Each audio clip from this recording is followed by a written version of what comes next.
আমি সব্যসাচী। আজ আপনাদেরকে শোনাবো সিকিমের অদৃশ্যতর গুহার আশ্চর্য ঘটনা। সিকিমের দুর্গম পাহাড়ি অঞ্চলে এক রহস্যময় গুহার গল্প বহুদিন ধরে মানুষের মুখে মুখে ঘুরছে। স্থানীয়রা একে বলেন অদৃশ্য গুহা, কারণ কেউ এই গুহায় প্রবেশ করলে আর ফিরে আসে না। এই গল্প কি শুধুই লোককথা, নাকি এর পিছনে লুকিয়ে আছে এক ভয়ঙ্কর সত্য? আজও সেই প্রশ্নের উত্তর অধারা। তবে এক বাস্তব ঘটনার কথা বলবো, যা হয়তো আপনাদেরকে এই রহস্যের মুখোমুখি দাঁড় করাবে। এই গুহার ইতিহাস বহু শতাব্দীর প্রাচীন। স্থানীয়রা বিশ্বাস করেন গুহার অভ্যন্তরে লুকিয়ে আছে এক অলৌকিক শক্তি। বলা হয় এই গুহা তান্ত্রিক শক্তি দ্বারা সুরক্ষিত।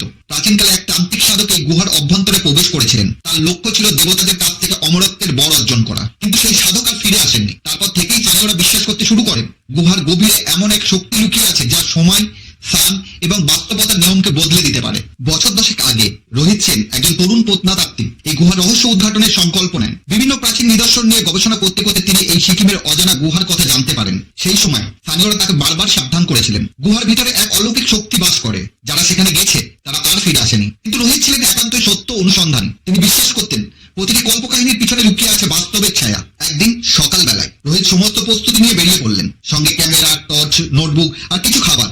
গুহার প্রবেশ পথে পৌঁছতেই তিনি বুঝলেন গুহার আশেপাশে এক অদ্ভুত নীরবতা নেমে এসেছে, যেন প্রকৃতির ভেতর থেকে কেউ তাকে সাবধান করে দিচ্ছে, ফিরে যাও রোহিত, এখানে মৃত্যু অপেক্ষা করছে। কিন্তু রোহিত নড়লেন না। তিনি প্রবেশ করলেন সেই গুহায়। গুহার ভিতরে ঢুকে রোহিত বুঝতে পারলেন এটি কোনো সাধারণ গুহা নয়। প্রথমেই দেখা গেল দেয়ালে খোদাই করা অজানা লিপি, যা সময়ের গভীর হারিয়ে যাওয়া কোনো প্রাচীন ভাষায় লেখা। সেই লিপিগুলো স্পর্শ করতেই রোহিতের মনে হলো যেন সময় থেমে গেছে। গুহার বাতাস ভারী হয়ে ওঠে। হঠাৎ অন্ধকারের মাঝে দেখা যায় এক বিশাল চকচকে পাথরের দরজা। দরজার সামনে পৌঁছতেই পেছনে পাথর গড়িয়ে পড়ার শব্দ শোনা যায়। দরজার ওপারে যা ছিল তা ছিল অবিশ্বাস্য।